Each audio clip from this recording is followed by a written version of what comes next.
올해는 저는 피지컬 AI 해라고 보고 있기 때문에 로봇과 자율주행 이 두 가지 축이 가장 크다고 보고요. 그 두 가지 축에서 현대차 그룹주가 1순위. 정말 저는 모든 걸 다 비교하면서 보거든요.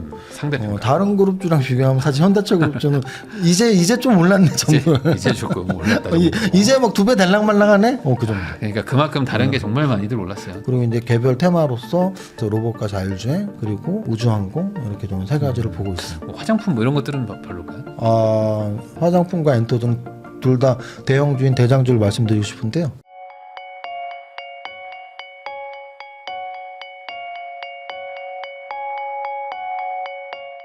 안녕하세요. 부익남TV의 부익남입니다. 오늘은 대한민국 대표 슈퍼개미시죠. 이정윤 세무사님 모시고 최근 주식시장과 2026년 어떤 유망 섹터 이런 것들 다양하게 한번 이야기 나눠보도록 하겠습니다. 세무사님 안녕하세요. 안녕하세요. 요즘에 그냥 주식이 난립니다. 그래가지고 저번에 생방송 하는데 네. 부동산 생방송 하는데 네. 반이 주식 얘기세요. 서로 거기서 막 종목 얘기하고 그 정도로 진짜 지금 뭐 난리인데 엊그제인가요? 뭐 코스피 5천도 또 돌파도 했고. 네, 뭐 어저께 오늘 이틀 동안 목요일 금요일 이틀 동안 뭐 종가로는 아직 5천을 이렇게 완벽하게 정복하진 못했지만 어제도 장중에 오늘도 장중에 5천 포인트 터치를 하면서 뭐 5천 포인트 시대 개막이라고 해도 될 정도로 올라와 있습니다. 그러면은 이제 뭐 6,000피 간다, 뭐 네. 8,000피, 1만 뭐 이런 얘기들도 뭐 지금 슬슬 나오고 있는데 전체적으로 현재 시장 어떻게 보고 계십니까? 10,000포인트는 진짜 나왔나요? 아니 이제 그렇게 인터넷에서 막 얘기하고 있습니다. 이제는 뭐 8,000이다. 아니 삼성전자 뭐 30만 원 가면 많이잖아요. 그게 이제 참 단수 수치상으로 저도 네. 사실은 뭐 어렸을 때 네. 그런 생각을 했어요. 투자 뭐 100억 금방 100조 금방 벌겠다. 이제 어렸을 때. 네. 한 중학교 2학년 때까지 3학년 때까지도 네. 나는 크면 100조를 금방 벌 수 있겠다. 네. 이거 어렵지 않습니다. 그게 이제 한 1,000만 원 정도만 있으면 뭐 2배씩 벌면 돼요. 네. 2배씩 벌면은 딱 2배를 10번 하면 1,000배가 되거든요. 그렇죠. 이제 1,000만 원이 뭐 금방 100억이 되고 또 100조가 되고 해요. 그래서 이게 산술적으로는 사실은 뭐 그렇게 뭐 2배씩 올라가면 금방 가겠네 하는데 우리는 사실은 100조는커녕 100억 벌고 또 사실 쉽지 않죠. 마찬가지로 지수의 지금 상승 속도가 워낙 빠르기 때문에 이제 이 빠른 속도에 되게 젖어 있는 거죠. 우리가 뭐 익숙해진다는 표현을 쓰면 될 것 같은데요. 속도가 워낙 빠르니까 이 속도가 평균이라는 느낌이 드는 거죠. 이게 이 정도로 올라가면 6천도 가고 8천도 가고 만도 간다고 생각할 수 있어요. 맞습니다. 왜냐하면 속도가 어느 정도 빠르냐면 작년 4월 9일이 2200포인트였거든요. 2280포인트였습니다. 2280의 2배가 딱 4600이거든요.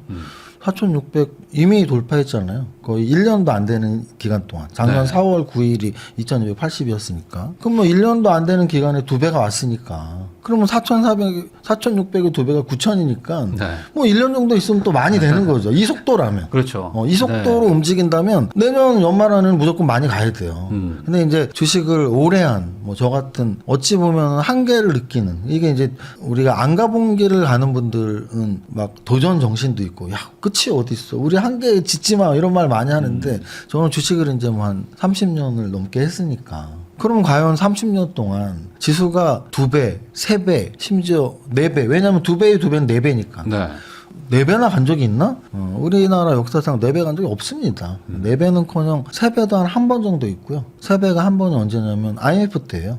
IMF 때 한 278, 280 바닥에서 한 1000포인트 갔거든요. 그래서 이제 그때가 제 기억에 유일한 3배 이상 갔던 지수가 3배 이상 갔던 장이고요. 그러면은 지금 현재의 지수 때 2280을 기준으로 한다면 3배는 한 6900 정도가 되겠네요. 네. 만약에 역사적인 3배를 간다면 6900 또는 평균적으로 우리가 뭐 글로벌 금융위기 때도 굉장히 많이 올랐어요. 바닥 이후에. 그때도 한 890, 880에서 한 2100 정도 갔으니까 2.5배 정도? 2.5배 정도라면은 2300에서 4600에서 또 한 130 가면 되니까 5900 정도, 6000이겠네요. 2.5배가 6000. 그러니까 역사적으로 우리나라에서 3배가 딱 한 번, 2.5배가 한두 번이거든요. 네. 그런 한계를 긋는다면 뭐 정말 많이 가면 저는 6000이라고 보고 있어요. 많이 가면. 근데 이제 요번에 그런 게 좀 다른 게 뭐 상법 개정이나 뭐 어쨌든 지금 주주 친화적인 어떤 정책들을 정부가 드라이브를 걸고 있으니까 과거랑 이제 룰이 달라졌다. 이렇게 얘기하는 분도 있거든요. 그분들은 이제 과거의 주가 차트를 볼 능력이 없고 그런 재료만 찾는 분들이고, 제가 말한 아까 말했던 2배, 3배에 올라갔던 시기를 보면 그 바닥이 어디였냐면요. 반토막이 난 바닥이에요. 제가 지금 예를 들었던 IMF 270, 80에서 1000이 갔다는 얘기는 1000에서 210에 빠졌습니다. IMF 네. 때. 또는 글로벌 금융위기 때 880에서 뭐 2100에 갔다는 얘기는 2000에서 880에 빠졌어요. 글로벌 금융위기 때. 그래서 우리가 보통 저도 뭐 인터뷰할 때 그런 질문을 받을 때가 있어요. 주식 투자자 중에 아직 투자를 안 하시는 분 중에 평생 한 번 딱 진입을 한다면 언제 진입하는 게 좋은가요? 라는 질문을 많이 받거든요. 네네. 그러면 저는 그런 역사적인 이야기를 하죠. 지수가 반토막 나면 들어가라. 그때 들어가라. 반토막 났을 때는 늘 다시 2배가 갔으니까. 근데 제가 지금 말씀드렸던 건 뭐냐면 과거와 룰은 달라졌을지 몰라도 이번에 상승은 사실은 반토막 난 상태에서의 시작점이 아니란 얘기죠. 그래서 제가 보기에 이 가격의 상승의 한계라는 건 분명히 있을 수밖에 없어요. 분명히 있을 수밖에 없고요. 결국은 우리가 5천이 됐으니까 6천도 되게 가까워 보이고, 또 만약 6천을 가면 또 뭐 아까 말씀하신 7천, 8천도 굉장히 가까워 보이겠죠. 네. 그럼 우리는 다 백조 부자가 이미 됐어야 된다라고 제가 강조드리는 게 그 부분이고요. 산술적으로는 2배가 굉장히 쉬울지 몰라도 한 기업의 시총이, 우리 재산도 100억, 200억이 쉽게 안 되는데 네. 한 기업의 시총이 1조짜리가 2조, 4조, 6조 또는 100조짜리가 200조, 400조, 800조가 하는 게 그렇게 쉬운 건 아니라서, 저는 지수는 기업의 평균값인데 기업의 평균값인 지수가 지금도 굉장히 많이 오른 상태라는 건 일단은 인정하는 게 맞고, 많이 오른 게 맞다면 지금부터는 그래도 역사적으로 굉장히 급하게 올랐으니까 조정은 있을 수도 있다 라는 생각이 저희 생각입니다. 사실 모두가 다 분위기 좋고 막 더 간다고 할 때가 항상 지나고 나서 보면 이제 고점 언저리였는데, 최근에는 이제 그 소위 말하는 뭐 인간 지표 식당 가면은 다 주식 얘기밖에 안 하거든요, 진짜. 그 일주일 전에는 흑백 요리사 얘기 좀 했었는데 1, 2주 전에. 지금은 이제 그런 얘기도 없고 다 주식 얘기밖에 안 하는데, 어떤 그 꼭 실적을 떠나서 지금 약간 고점 구간이라고 보는 거는 사실은 맞는 건 맞죠, 이게. 그 이제 말씀하신 그런 부분이 영원한 베스트셀러인 그 피터 린치의 월가로 떠나는 전설의 영웅이라는 책에 칵테일 이론이라는 이름으로 나옵니다. 네. 그래서 그 당시에 피터 린치가 아주 마젤란 펀드를 활발하게 운영하던 펀드 매니저 시기 때 미국의 최고 펀드 매니저였는데, 칵테일 파티에 가면 어떨 때는 사람들이 나 마젤란 펀드 매니저입니다 하면 그렇구나 하고 지나간답니다. 그때가 주식의 바닥이었고, 나 마젤란 펀드의 펀드 매니저입니다 하면 그래서 뭐 사야 돼 하고 달려들면 그때가 주식의 고점이었다라고 책에 쓰여 있거든요. 네. 그래서 이제 말씀하신 부분이 이제 뭐 그런 내용이죠. 그랬을 때 과연 그럼 지금 얼마나 주변 사람들이 굉장히 달려들었나 했을 때 저는 가장 최근으로 친다면 5년 전이죠. 코로나 바닥, 아까 제가 뭐 바닥 대비 2배 이런 걸 굉장히 강조하는데, 왜냐하면 2배 정도는 올라야지 사람들이 그때 관심을 가져요. 20, 30% 올랐을 때는 그래 너 그거 해서 20, 30% 벌어, 나도 딴 거로 20, 30% 벌을 수 있거든요. 근데 2배를 벌었다고 하면 그래 나는 거지. 2배 못 벌고 있는데 하고 따라 들어오는 거거든요. 네네. 그랬을 때 그러면 지금 장세 이전에 2배가 올랐던 장세가 언제냐 보면 바로 코로나 직전입니다. 그래서 그때는 1480포인트 정도에서 한 3300까지. 그럼 그때는 그러면 몇 배 정도였냐? 2.2배 정도 갔는데, 사실 지금보다 사회 분위기는 훨씬 더 주식에 관기에 미쳐 있었다라고 표현해도 맞는 것 같아요. 그 이유는 뭐냐면, 일단 제가 그때 주식 유튜버 시작했거든요. 그때 뭐 난리였죠. 진짜. 그때 6개월 만에 10만이 됐거든요. 난리였어요, 진짜. 제가 그때 코로나 직후에 되게 운이 좋게 1년도 안 돼서 10만이 됐어요. 그리고 또 한 1년도 안 돼서 20만이 되고. 그래서 한 약 1, 2년 동안 20만이 됐는데, 그 이후에 한 3년 동안 이제 한 25만 됐거든요. 요즘에 아무리 주식에 미쳐 있다고 해도 한 3만 늘은 것 같아요. 한 21만에서 25만. 근데 그 당시는 하루에 막 5천 명씩 들어와, 하루에 10,000명씩 들어오고, 정말로. 그래서 지금은 그때보다는 미쳐 있지 않다. 라는 생각을 하고 있고. 그럼 반대로 조금 더 갈 수도 있을까? 근데 이제 그게 이제 왜 그럼 미치진 않았을까 했을 때 저는 약간은 분석을 해봤거든요. 근데 그 당시에는 미국 주식이나 뭐 일본 주식이나 다른 해외 주식 투자자보다 국내 주식 투자자가 훨씬 많았어요. 네. 왜냐하면 우리는 그때 동학개미라고 할 정도로 맞아요. 그 이후에 소학개미란 말이 나왔거든요. 그래서 코로나 때는 우리나라 지수가 2배가 올라갈 때 동학개미 힘으로 올린 게 많고, 그러니까 주변에 막 2배, 3배씩 번 사람이 너무 많은 거야. 근데 지금은 사실은 동학개미보다 소학개미 비중이 굉장히 높아요. 네. 심지어 소학개미인 동학개미 아직 우리나라 주식에 참가 안 하는 분들도 꽤 있고. 그러니까 이제 주변에서 나는 그냥 미국 주식 할래 이런 분들 또는 이제 뭐 코인 투자자들도 네. 훨씬 많아졌고 그때보다 심지어 요즘에는 금 투자자들도 많아요. 맞아요. 그래서 이제 투자의 이 다변화가 된 상태이기 때문에 한국 주식이 사실은 지금 그 여러 가지 투자 대상 중에 상승률 1위거든요. 작년 같은 경우에 거래소 지수가 75%가 올랐는데 세계에서 거의 1등이에요. 뭐 미국이나 일본이나 대만이나 다 한 25% 정도밖에 못 올랐을 때 거래소 지수가 한 3배 정도 올랐거든요. 75%. 그럼에도 불구하고 그때보다 체감적으로 모든 사람이 주식에 미쳐 있지 않은 건 방금 말씀드렸던 소학개미가 너무 많아졌고 또 뭐 금투자랄지 아니면 ETF 투자 또는 뭐 코인 투자자들이 많아서 그런 느낌이 들고요. 만약에 그렇다면 우리가 사실은 주식 투자라는 건 나보다 더 비싸게 사는 바보를 찾는 게임이거든요. 네. 그러면 작년에 거래소 75% 정도 상승이면 진짜 많이 올랐고 다른 투자하시는 분들이 거의 다 이미 들어왔어야 돼요. 근데 올해는 그러면 그 작년 75%보다 더 높은 상승률이 나오냐 했을 때 저는 절대 그렇게 안 나온다고 보거든요. 그랬을 때는 비싸게 살 바보가 많이 남아있나? 했을 때 그렇게 많이 남아있지는 않은 것 같아요. 소학개미도 더 이상 안 들어올 것이고 네. 뭐 부동산 투자자들도 이미 들어왔거나 네. 앞으로는 그다지 안 들어올 확률이 높다라는 거죠. 그래서 저는 그 말씀을 드리는 거예요. 더 비싸게 사줄 바보가 남아있나? 과연 누가 6,000포인트에 사줄까? 이런 생각을 하는 겁니다. 사실 다들 돈을 벌려고 들어오는 건데 이제 끝까지 왔다고 생각하면 어느 순간 이제 매수 수요가 이제 딱 끊기는 그게 언젠가 올 수도 있다. 네. 왜냐면은 아까 말씀드렸지만 2200에서 막 신고가를 코로나 직전 신고가 3300이거든요. 한 3000까지 왔을 때만 해도 신고가를 돌파하면 보통 30, 40, 50까지 올라가니까 50%가 올라가니까 야 신고가 돌파해도 50% 먹을 목이 남아 있어. 그래서 3000 또는 3500 구간에 들어온 사람은 실제로 50% 이상 벌었겠죠. 5000이 됐으니까 평균값으로. 그럼 5000에서 그럼 내가 50%를 벌 수 있어라고 들어온다면 7500을 가야 되거든요. 근데 정말 긍정적인 시황을 갖고 있는 분이 아니라면 5천에 들어와서 50% 벌 수 있다라고 말하기 힘들 겁니다. 근데 작년엔 그게 가능했다는 얘기죠. 3천 돌파하면 역사적 신고가 뚫으면 4,500, 5천 갈 수 있어. 50% 벌 수 있으니까 들어와. 그래서 들어온 사람이 많았다고 말한다면 이제는 과연 5천 포인트에서 야 너 지금 들어와도 50% 먹을 수 있어 라고 감히 누가 말할 수 있겠는가. 감히 5천에서 7,500 갈 수 있어 라기보단 끼케야 6천 정도 갈 수 있어.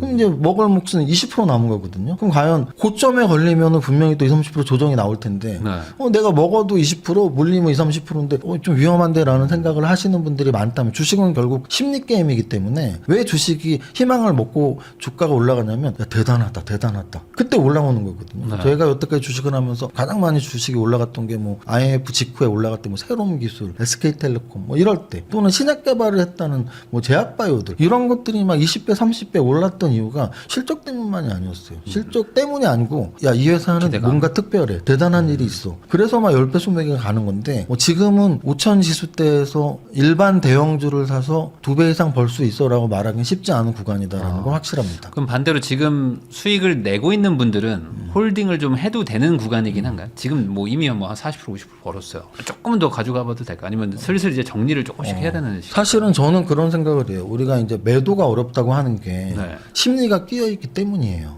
매수는 돈을 갖고 있을 때 하는 게 매수거든요.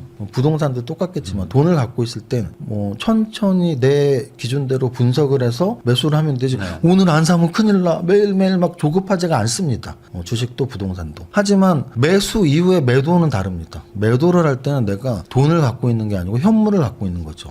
집을 갖고 있다면 네. 오늘은 10억이었는데 내일은 11억, 뭐 그 다음 날은 9억 왔다 갔다 할 수 있는 거고 또는 주식도 역시 마찬가지로 내 계좌에 1억이 계좌의 1억은 돈의 1억이 아니고 주식의 1억은 8천이 됐다가 1억 2천이 갔다 왔다 갔다 하니까 그래서 매도의 심리가 개입돼서 어려운 거거든요.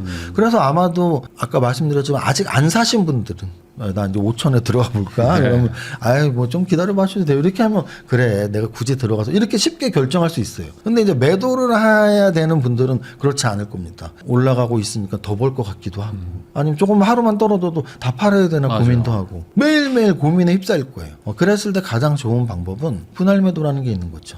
사실 부동산보다 주식이 좋은 점이 저는 딱 그거 같은데 30억짜리 집을 3억씩 10번 팔 수는 없거든요. 네. 근데 내 계좌에 10억 있으면 1억씩 10번 팔 수가 있거든요. 그래서 일단은 분할 매도를 굳이 뭐 10분의 1씩 할 필요는 없고 내가 한 3분의 1 정도를 결정을 해서 야 5천이면 그래도 내가 5억을 갖고 있었는데 3분의 1은 팔아도 된다. 저는 동의를 해요. 5천에서 3분의 1 파는 거는 절대 뭐 쫄보도 아니고 너무 빨리 판 것도 결코 아닙니다. 그래서 뭐 3분의 1 정도 팔 수도 있고 만약에 한 5,500 정도 가면 또 3분의 1을 팔고 6천 정도 가면 야 6,200, 300 올라가는 거 내 거 아니야? 하면서 6천에 다 팔아도 되고 저는 그래서 어쨌든 5천에서 6천 사이는 매도의 구간이라는 거는 좀 생각하고 있습니다.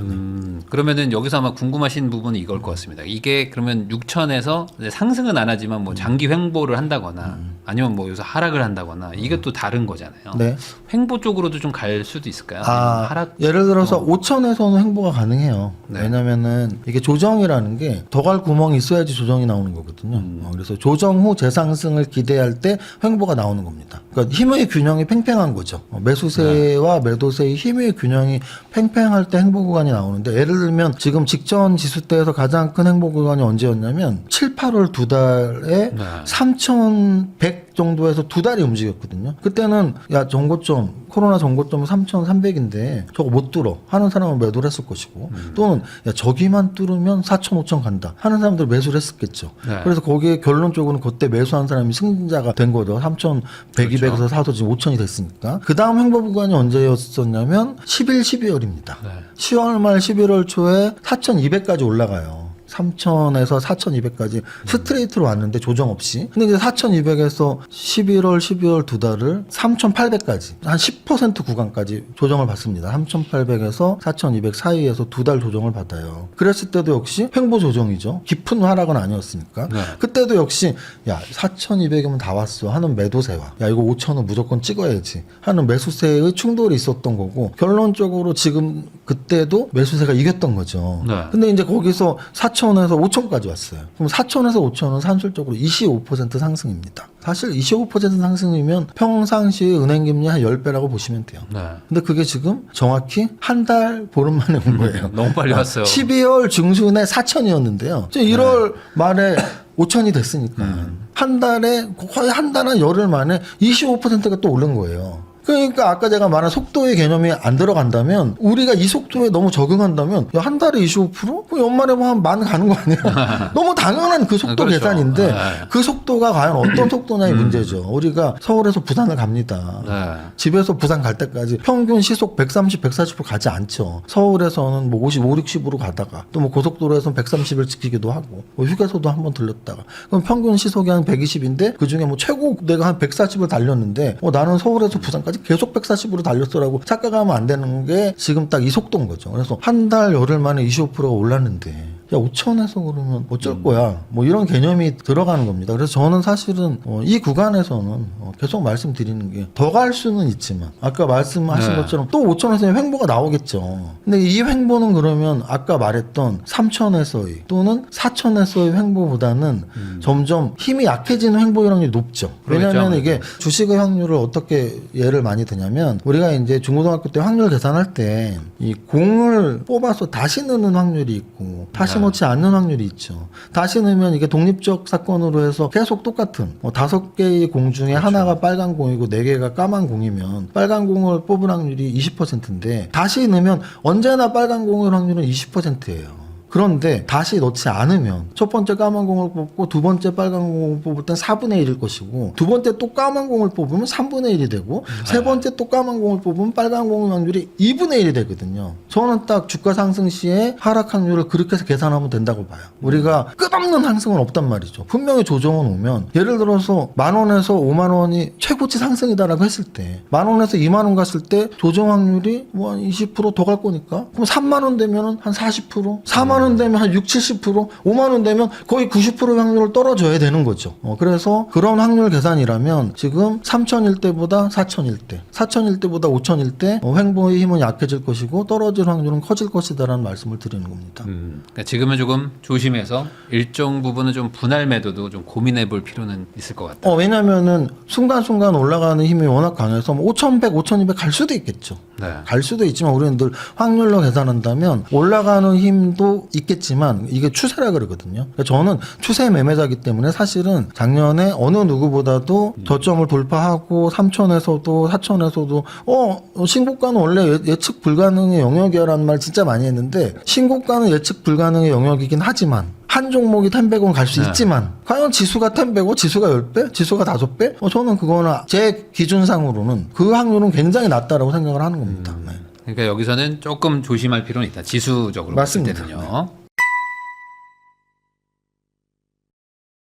이정윤 세무사님하고 이야기 나누고 있는데요. 그러면 결국에 지금 최근 한 달 사이에 뭐 거의 25%가 오른 거는 사실 다른 코스피 종목이 다 오른 게 아니고 사실 뭐 지금 반도체 쪽에서 아주 난리가 났기 때문에 그런 게 아닌가라는 생각도 좀 듭니다. 특히 이제 삼성전자랑 하이닉스가 시총이 제일 큰데 여기가 뭐 거의 1.5배, 2배 가까이 올라 버리니 그래서 이제 지수가 같이 올라간 것도 있잖아요. 근데 오늘 기사인가 보면은 뭐 두 개 회사가 뭐 영업이익이 300조, 400조가 나올 것이다. 뭐 1, 2년 뒤에는 뭐 지금도 삼성이 170조를 벌 것이다. 그러니까 실적이 좋아져 가지고 올라가는 이런 회사는 또 별개로 봐야 되는 거 아닐까? 별개로 볼 수는 없는 것 같아요. 왜냐하면 그런 기사 자체가 올라와서 나오는 기사거든요. 저는 요즘 나오는 기사는 반의 반도 믿지 않습니다. 그 이유는 뭐냐면 제가 이유를 설명을 드릴게요. 증권사 리포트나 그런 분석글들은 현재 주가를 기준으로 작성을 하거든요. 네. 그게 무슨 뜻이냐면 여러분들이 지금 다 검색 다 해보시면 돼요. 직접. 작년 1월 달에 거래소 지수가 2,500이나 됐을 겁니다. 그 당시 증권사 리포트 한번 찾아보세요. 5,000포인트 간다는 증권사가 있으면 제 손에 장을 지겠습니다. 왜냐하면 연초 증권사의 상단 밴드, 하단 밴드 이 레벨이 2배씩 잡는 데는 없겠죠. 그러면 2,500을 기준으로 위로는 5,000, 뭐 아래는 1,000. 그게 무슨 예측이에요? 그거는 삼척동자 7살짜리 애들도 다 말할 수 있는 거거든요. 그래서 보통 증권사의 밴드를 잡을 때는 상하 10%, 네. 좁게 잡으면 10%. 예를 들어 2,500이면 위로는 2,750, 뭐 아래는 2,250. 아마 10개면 10개 대부분의 증권사가 비슷한 밴드를 갖고 있을 거예요. 네. 종목도 똑같죠. 만약에 삼성전자가 5만 원에 있다. 근데 삼성전자의 목표 주가로 20만 원 잡은 증권사 갖고 와봐요. 내 손에 장을 지을 테니까. 5만 원이 기준일 때는 그래 봐야 뭐 8만 원. 그래서 지금 실적이 이 정도니까 긍정적으로 8만 원 갑니다라고 말을 하거든요. 그러면 요즘에는 왜 6, 7천이 나오고 왜 삼성전자 30만 원, 50만 원 얘기가 나오냐? 삼성전자가 15만 원까지 올라와 있고 지수가 5,000포인트이기 때문이에요. 그러면 지금에 맞춰서 리포트를 써야 되고 기사를 내야 되는데 네. 삼성전자가 5만 원일 때와 똑같은 기사를 낼 수는 없거든요. 15만 원까지 올라왔으니까. 네. 그래서 저는 그런 여러 가지 내용들은 지금 현 주가를 반영한 것들이기 때문에 큰 의미는 없고요. 어찌 보면은 그런 것들이 반영이 돼서 삼성전자가 5만 원에서 15만 원까지 올라온 것이지. 그럼 여태까지 5만 원, 15만 원 올라온 이유는 뭔데? 그런 것들이죠. 네. 그래서 어찌 보면은 너무 미래의 그런 각 종목별의 청사진들은 너무나 밝게만 느껴지는 청사진들이 저는 오히려 그런 수치들 특히 다가오지 않은 수치들보단 과연 그 산업들이 계속 그것들을 유지할 것인가 수치보다는 사실 주식은 저는 실적보다는 그 산업의 동향이나 이런 것들이거든요. 그래서 어찌 보면은 과연 뭐 엔비디아가 계속 반도체의 주도권을 잡고 있고 또는 AI 향 공급들이 계속 필요할 것이고 그러면 SK 하이닉스는 과연 엔비디아에 계속 HBM을 공급을 지금보다 더 많이 할 것이며 또는 삼성전자는 HBM 말고도 비메모리 반도체의 비중이 꽤 크니까 앞으로 비메모리 반도체 또는 메모리 반도체까지도 그냥 일반 DRAM까지도 뭐 공급 부족이 돼서 가격이 올라갈 것이냐. 사실은 이런 예상들이 현재로서는 1년 후, 2년 후까지 빅사이클이야 정도지 그거를 뭐 구체적인 수치로 저는 말한다고 해서 그걸 뭐 고지고대로 믿을 필요는 없다고 보고요. 다만 이제 중요한 건 추세적인 측면에서는 우리가 고점을 확인하려면 고점 대비 한 10%에서 15% 이상 조정이 나와야지 야, 이거 고점 찍은 거 아니야? 뭐 이런 좀 걱정을 해야 되는데 지금 어쨌든 삼성전자도 어제 오늘 이틀 동안 음선이 나오긴 했지만 뭐 하락하면서 음선 나온 것도 아니거든요. 그래서 여전히 상승 추세에는 있다. 여전히 상승 추세에 있는데 고점을 찍었다는 징후는 없지만 계속 말씀드리는 바닥 대비 상승률은 분명 우리가 기억해야 되지 않나. 바닥 대비 상승률은 아까 말씀드렸지만 삼성전자 같은 경우는 작년 초 여름까지만 해도 딱 5만 원이었거든요. 5만 원에서 지금 15만 원. 그럼 과연 삼성전자가 1년도 안 되는 시점에 3배가 간 적은 있냐? 역시 없습니다. 그래서 지금 거의 뭐 지수도 삼성전자도 뭐 SK하이닉스도 없던 것들의 연속이에요. 없던 것들의 연속이라서 이제 뭐 붙이면 다 말이 되는 거죠. 근데 이제 저는 그래도 분명히 가격의 한계라는 게 있는데 안 그러면 우리는 우리나라 지수가 사실은 그동안 굉장히 억눌려 있던 건 맞아요. 억눌려 있던 게 이제 확 폭발을 하는 느낌은 들지만 네. 그렇다고 해서 그러면 그 억눌려 있는 거의 폭발이 언제까지냐 해서 야 삼성전자 5만 원에서 15만 원 근데 여기서 또 뭐 20만 원 30만 원은 그래 미리 예단할 수 있나? 라는 생각이 계속 드는 거예요. 그러니까 저는 지금 오늘 뭐 어떤 업종 질문을 해도 분명히 리스크가 있는 위치고 미래의 실적을 갖다 땡기는 거는 이미 반영이 충분히 됐다라고 말씀드릴 수도 있는 부분이라서 뭐 앞으로 실적이 어느 정도 나오니까 더 올라가야 된다라는 건 그거는 사실 그렇게 크게 동의하진 않습니다. 네. 아니 근데 이제 요즘에 뭐 분당 쪽에 뭐 호텔에 뭐 애플부터 해서 뭐 지금 메모리 구매 담당자들이 다 막 뭐 와서 뭐 진을 치고 있다. 뭐 지금 좀 있으면 아이폰도 지금 메모리 못 구해서 가격 올라간다. 뭐 이런 얘기가 막 들린단 말이에요. 그러니까 이게 단순히 어떤 그냥 기대감이라기보다는 그 소위 말하는 이제 그 비메모리부터 뭐 HBM까지 다 갑자기 공급 부족으로 가니까 그럼 이게 완전히 좀 다른 판으로 봐야 되는 거 아니냐 이런 얘기들이 있단 말이죠. 일단 뭐 그런 걸 다 고려한다면 사실 저는 그쪽보다 오히려 저는 테슬라 쪽을 좀 더 보고 있어요. 그러니까 사실은 지금 우리나라 주식들이 올랐던 포인트들, 그러니까 우리는 지금 다 지나고서 이제 와서 야 이런 재료가 있잖아, 이런 재료가 있잖아 하지만 사실은 이미 작년부터 만약에 눈치가 빠르신 분들 야 이 재료 되게 큰 재료인데 하는 것들이 계속 터져 나왔었거든요. 저는 1차적으로는 테슬라와의 이야기가 굉장히 컸던 거고요. 삼성전자가 HBM으로 엔비디아는 못 들었지만 그래서 SK하이닉스한테 늘 밀렸지만 일정 시점부터 주가가 SK하이닉스보다 빨라졌던 구간이 있어요. 그게 작년 한 9월쯤 되거든요. 네. 그때의 구간이 바로 테슬라 이야기가 나왔을 때고요. 그 다음 이 두 번째 나왔던 구간은 이제 저쪽이었죠. 젠슨왕이 한국에 왔을 때였죠. 네. 깜부치기에서 젠슨왕과 이재용 회장과 정의선 회장이 만났을 때 이런 것들이 어찌 보면 아까 말씀하신 전반적인 반도체의 부족들에 대한 그런 시그널일 수 있겠죠. 테슬라가 우리 삼성전자 우리랑 하자. 또 젠슨왕이 와서 뭐 우리랑 할래? 뭐 이런 것들. 그래서 이제 그런 여러 가지 호재들이 반영돼서 이런 거예요. 그래서 이 가격이다. 압구정동에 재료가 너무 좋은 게 생겼어. 그러면 현대 아파트가 1,000억까지 가야 된다는 거에 동의하십니까? 그건 아니죠. 아니잖아요. 네. 분명히 우리가 완전 생각하는 한계는 있죠. 한계라는 게 있다라는 거죠. 네. 그럼 과연 삼성전자가 5만 원에서 15만 원까지 3배가 온 거가 얼마나 큰 건지를 우리가 알아야 된다는 거예요. 주식을 잘 안 하시던 분들, 그냥 삼성전자가 하루에 10,000원씩 오르는 게 익숙하신 분들은 뭐 삼성전자가 1,000조도 가고 10,000조도 가면 좋겠죠. 근데 삼성전자는 사실 300조, 400조에서 맴돌던 주식이었는데 이제 1,000조가 와 있는 거고, 코앞까지 와 있는 거고, 또 뭐 9만 전자를 5년 전에 찍었어요. 그 5년 전에 찍었던 9만 전자를 4년 반 동안 5만 원까지 내려와 있었단 말이에요. 반토막이나 있어. 그럼 왜 작년 가을까지도 5만 원 전자에 있을 때 수많은 지금 기사를 쓰는 분들은 삼성전자 이제 20만 원 간다고 말을 안 하고 이제서야 말을 하느냐라는 게 제 포인트고요. 그래서 아까 말씀드렸지만 삼성전자가 5만 원에서 15만 원까지 3배가 오르고 시총이 1,000조 가깝게 온 거 자체가 엄청 큰 상승이기 때문에 여기에서 너무나 지금 좋은 재료들이 많으니까 삼성전자는 30만 원을 가야 되고 삼성전자는 1,500조까지 가야 되라는 거에 저는 쉽게 동의하지 않는다는 말씀이에요. 그동안 오르는 게 없다라면 너무 좋은 재료인데 하겠지만 이미 오르는 게 굉장히 크다는 얘기죠. 저는 삼성전자 주식이 하나도 없지만 그냥 뭐 지금 대신해서 한번 말씀드려보겠습니다. 왜냐면 제가 또 들은 게 마이크론도 간다. 그러면 지금 마이크론도 가는 거 보면은 반도체 시장이 난리가 난 게 아니냐. 계속 올라가지 않냐. 그러니까 여기서 멈추기는 여기서 내리기 좀 아쉽다라는 분이 많을 것 같아요. 제가 정확히 말씀드릴게요. 제가 주식 투자를 하면서 삼성전자의 관심을 다른 쪽에 돌려야지 훨씬 수익이 많이 날 겁니다라는 말 진짜 많이 하거든요.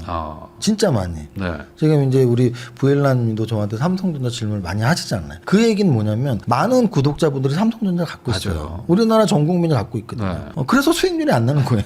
그래서 왜? 제가 말씀드릴게요. 삼성전자가 진짜 많이 오른 것 같지만 삼성전자보다 훨씬 많이 오른 종목이 훨씬 많아요. 훨씬이 2번이 나오네요. 삼성전자보다 훨씬 많이 오른 종목이 훨씬 많고요. 그거는 그러면 아까 제가 말씀드렸던 그러면 삼성전자도 앞으로 훨씬 더 많이 오를 수도 있지 않냐. 그게 이제 시총의 한계예요. 시총의 한계. 천억짜리가 1조 가는 게 천조가 더 가면 1경인가요? 여러분들 잘 생각해 보세요. 지금 이제 삼성전자 거의 천조란 말이에요. 천조짜리가 10배 가면 1경이에요. 네. 뭐 그렇죠. 천조의 다음이 경이니까. 1경이 될 확률과 네. 천억짜리가 1조가 될 확률과 거의 한 10배 이상 천억짜리가 1조 될 확률이 훨씬 높아요. 훨씬 높겠죠. 훨씬 높습니다. 네. 작년에 1년 동안 한 5배 이상 오른 종목이 한 50종목 정도 되는 것 같은데 30종목 정도. 그 중에 이제 대다수가 로봇 또는 뭐 제약바이오 이런 종목이었고요. 1500% 그러니까 16배 정도 오른 종목이 원익홀딩스, 한 10배 11배 오른 종목이 로보티즈, 그리고 제약바이오에서는 경구용 비만치료제 D&D 파마텍이 한 7배 정도. 네. 이렇게 1년 동안 오른 종목들이 있어요. 또는 말씀드리고 싶은 게 대형주의 흐름이 사실은 삼성전자가 올라서 지수가 올랐다는 반은 맞고 반은 틀려요. 무슨 뜻이냐면 작년 4월 9일부터 이렇게 주가 움직임을 보면 삼성전자 여전히 못 오르고 있었고요. 어떤 종목들이 지수를 끌어올렸냐면 조방원이 끌어올렸죠. 네. 작년에 여름 가을까지도 한 7, 8월까지도 우리나라 지수 한 3,500까지는 조방원이 끌어올렸습니다. 조방원이 끌어올렸고 그래서 조방원은 그 당시에 적게는 한 3배에서 많게는 한 4, 5배씩 오른 종목들이 많이 탄생을 했고 이제 그 다음에 뭐 상폭 개정안으로 지주랑 금융주 오른 거는 뭐 한 2배, 은행주도 뭐 2배씩 올랐으니까 그 안 오르던 은행주도 2배. 그리고 최근에 예를 든다면 현대차 그룹주 같은 경우는 순환매가 너무 잘 돌아갔고 한 11, 12 두 달 동안 뭐 현대오토에버, 현대글로벌스, 현대차, 기아차, 현대모비스 5종목은 그 11, 12 두 달 동안 최하 50%에서 한 80%, 100%까지 올랐거든요. 2달 동안. 그리고 그 안 오르던 한국전력도 하루에 막 15%씩 올랐고 심지어 오늘 10조짜리죠. 이제 상한가 쳐서 9조가 됐는데 카카오페이가 오늘 상한가를 쳤어요. 9조짜리인데. 그래서 지금은 삼성전자가 굉장히 큰 호재가 나와서 지수를 끌어올리겠다라는 그런 논리보다는 장이 진짜 좋아서 이것저것 다 가고 있고 근데 우리는 삼성전자만 관심이 있으니까 삼성전자가 너무 많이 오르고 있구나 생각하지만 삼성전자는 사실은 그냥 적당한 수준으로 오른 거고 삼성전자보다도 대형주 중에서도 더 잘 오르는 애들이 사실 되게 많다. 그래서 어떻게 보면 저는 지금 장을 반도체가 끌어올렸다라는 표현보다는 장이 그냥 너무 좋다. 장이 좋다. 장이 너무 좋아서 반도체가 간 거지. 반도체가 좋아서 장이 갔다는 거엔 동의하지 않아요. 왜냐하면 반도체보다 조방원이 훨씬 좋았고요. 그리고 지주회사 금융주가 훨씬 좋게 갔고 삼성전자도 갔지만 현대차 그룹주까지 한국전력까지 심지어 오늘 그 안 가던 카카오페이의 네이버까지 가는 장이라면 장이 뭐 진짜 좋은 거고요. 그리고 또 하나는 그럼 장이 왜 좋냐 했어. 장이 왜 좋냐가 중요했죠. 네. 우리나라 장이 많이 올랐다 뿐이지 일단 글로벌 장이 작년에 평균적으로 25% 정도 올랐습니다. 다우, 나스닥, 일본, 대만까지도 평균 25% 올랐고 근데 우리는 코스닥이 한 35%, 거래소가 한 75% 올랐어요. 일단 우리가 많이 올랐잖아요. 이제 우리가 왜 많이 올랐냐가 중요한데요. 우리가 많이 오른 건 사실 일단 두 가지를 저는 보고 있어요. 크게는 우리나라가 오른 이유 2024년에 너무 못 올랐기 때문이에요. 2024년에도 방금 말씀드렸던 나라들 미국, 일본, 대만은 2024년에도 올랐거든요. 근데 우리나라는 2024년에 떨어졌습니다. 심지어 한 10% 정도 떨어졌어요. 그때 왜 우리만 못 가냐 그랬죠. 우리만 떨어졌어요. 그래서 2024년에 주식계에서 가장 기분 나쁜 명언이 하나 나온 게 국장 탈출은 진흥선이었거든요. 2024년 내내 서학개미들이 놀렸습니다. 놀렸어요. 아직도 한국 주식해? 저도 그때 한국 주식 유튜버로서 왜 미국 주식 유튜버 하지 한국 주식 유튜버라는 말 진짜 많이 들었거든요. 왜냐면은 1년 동안 미국도 오르고 일본도 오르고 다 오르는데 우리나라만 떨어졌으니까 도대체 한국 주식 할 메리트가 없는 거죠. 저는 그게 이렇게 누적됐던 게 요번에 폭발에 같이 된 거죠. 그래서 일단 첫 번째는 2024년도에 너무 못 올랐기 때문에 2025년에 외국보다 더 많이 올랐다. 그러니까 만약에 글로벌 경기도 안 좋게 떨어지는 추세였다면 저는 우리나라만 오르는 힘이 그렇게 크지 않았을 거라고 봐요. 근데 글로벌 증시는 2년 연속 막 20%씩 올랐으니까 그럼 합이 50%니까 그럼 한국도 50% 올라라.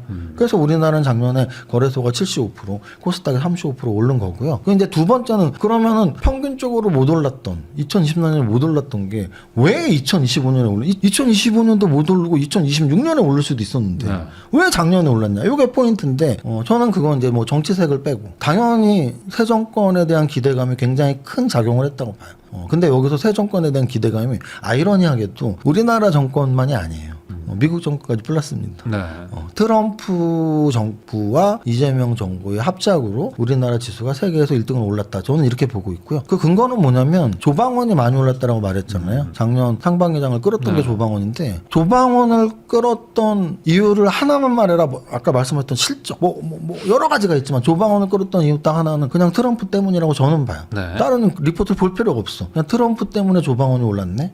트럼프와 우리나라 조선 넘버원을 막 외치고 트럼프가 원자력 에너지가 필요하다고 하고 트럼프가 각 나라의 방위비를 증가시키는 갖가지 행동들 최근까지도 이어지고 그렇죠. 있죠. 그러니까 트럼프 때문에 방산, 트럼프 때문에 원자력, 트럼프 때문에 조선이 올랐다고 저는 보고요. 그다음에 이제 아까 말했던 상법 개정안에 의한 수혜주들 당연히 새 정부 때문에 올랐죠. 그래서 이 거래소 시장을 올렸던 힘이 트럼프와 새 정부에 대한 기대감 그리고 또 하나 이제 전체적으로는 이게 뭐 이제 정부가 그렇게 원한다고 되냐 뭐 이런 생각을 할 수도 있지만 진짜 이게 되네 뭐 이런 게 있는데 뭐 부동산도 오르고 있긴 하지만 부동산과 주식의 상승률을 비교하면 주식이 훨씬 크죠. 근데 그게 이제 정부가 애초에 새 정부 출범하면서 뭐 5,000피 위원회를 만들 정도로 야 우리 거래소 5,000포인트 만들 수 있어. 그래서 뭐 여러 가지 정책적으로 이렇게 한번 해보자. 이런 것들이 진짜 됐나? 근데 뭐 그게 뭐 100%는 아니지만. 아까도 말씀드렸지만 해외 증시도 올랐고 뭐 트럼프 영향도 있었으니까. 근데 어쨌든 그래서 장이 너무 좋아서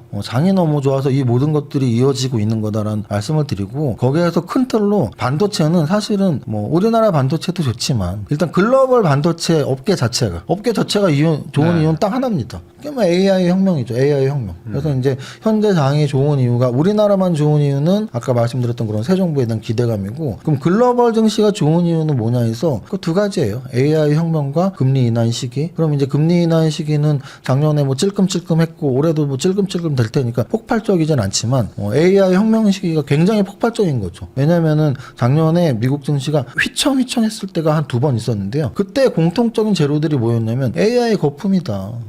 AI 거품. 근데 그 AI 거품을 뚫고 또 일어나게 만들었던 게 실적을 까보니까 야 따라가고 있잖아. 거품 아니었잖아. 뭐 이 내용이거든요. 그래서 결국은 지금 저는 포인트는 삼성전자 한 종목의 호재는 그렇게 중요하지 않고요.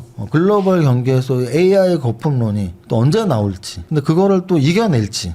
그건 저는 업종이라는 건 굉장히 비슷하게 움직여요. 이게 탑다운 분석을 해야 되는 이유고요. 어느 업종이 핫한지를 보는 이유가 그 업종은 되게 비슷하게 움직이기 때문이에요. 그래서 지금 뭐 우리나라만의 반도체 또는 뭐 삼성전자의 호재라기보단 글로벌 경기에서의 AI와 가장 직결되는 산업이 반도체 산업이니까 그 반도체 산업의 호재가 얼마나 더 지속될지 그것들을 좀 지켜보는 것도 필요하다고 봅니다. 약간 좀 걱정을 하시는 뉘앙스네요. 어쨌든 지금 반도체 쪽에서는 주가로 보면 뭐 업황이 나쁘다는 게 아니라. 근데 이제 역시 많이 올랐으니까 뭐 그런데 이제 이게 저런 것 같아요. 저는 어떤 기술이라는 거는 이제 막 파생이 되잖아요. 근데 이제 하나의 변수가 있다면 작년에 이제 엔비디아가 앞장서서 오르고 또 엔비디아의 수출을 하는 우리 HBM을 하는 SK 하이닉스가 삼성전자보다 훨씬 많이 오르고 이게 이제 결국은 AI 데이터 센터 향 납품들이 뭐 정말 물량이 없을 정도로 증가를 했었기 때문인데 사실 약간씩 젠슨왕의 이런 뉘앙스가 저쪽으로 바뀌고 있죠. 피지컬 AI 쪽으로. 우리나라에 왔을 때도 사실은 깐부치킨에서 현대차 그룹을 만날 필요는 없거든요. 반도체랑 관련 있는 회사를 만나야지. 근데 이제 현대차를 만났던 이유가 피지컬 AI 때문이었고 결국은 요번 CES에서도 젠슨왕의 여러 연설 기조들의 핵심이 올해는 새롭게 피지컬 AI를 진짜 강조를 되게 많이 했다고 보거든요. 그랬을 때 그러면 젠슨왕은 엔비디아는 반도체 탑 티어. 그랬을 때 올해 저는 이 AI 혁명이 더 지속되고 기간적으로 연장이 되기 위해서는 피지컬 AI 쪽으로 눈에 보이는 결과물들이 나오고 그래서 야 AI 혁명은 끝나지 않았어. 로봇에 저렇게 많이 필요한데 뭐 이런 내용들이 계속 나와주면은 또 아까 저는 무조건 뭐 5천이 끝이고 무조건 반도체가 끝이라는 게 아니고 확률적으로 떨어지는 것도 대비해야 된다라는 건데 그러면 어쨌든 제가 만약에 떨어지는 확률이 60이고 올라갈 확률이 40이라고 본다면 그 올라갈 확률이 40이 가능하려면 저는 1순위로는 AI 혁명이 계속되는 거고 AI 혁명이 계속되는 거에는 젠슨왕이 가장 강조했던 피지컬 AI가 올해 어떤 결과물들이 좀 나와야 되지 않나라는 생각을 많이 하고 있습니다. 슈퍼개미 이정윤 세무사님하고 이야기 나누고 있는데요. 그러면 이제 방금 말씀하신 것처럼 지금 로봇주 관련해가지고 뭐 많이 올랐습니다. 특히 뭐 현대차도 이제 자동차로 이제 판단할 때는 뭐 이제 테슬라한테 밀린다, 자율주행 끝났다, 뭐 이러다가 이제 계속 안 좋았는데 갑자기 이제 로봇을 만든다 우리가 하면서 우리가 가장 로봇을 만들기 뭐 최적화된 회사다 라면서 지금 주가가 뭐 있고 2배 가까이 올랐는데.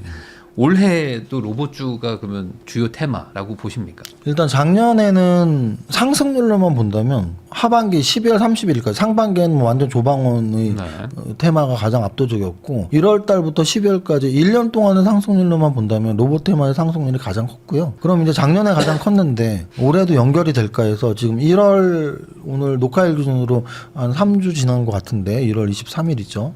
그 정도 1월 3주간의 상승률로 본다면 로봇의 상승은 사실 이어지고 있어요. 이어지고 있다는 얘기가 무슨 뜻이냐면 우리가 이제 탑다운상 업종 내 종목들은 비슷하게 움직인다. 이게 이제 잘 먹히는 업종이 있고 잘 안 먹히는 업종이 있거든요. 잘 먹히는 업종이 뭐 반도체예요. 왜냐면 반도체는 뭐 엔비디아 향 SK하이닉스 또는 뭐 삼성전자 또 삼성전자 향 반도체 소부장 SK 향 반도체 소부장이거든요. 이게 무슨 뜻이냐면 반도체 관련 소부장 종목들이 100종목이 넘어요.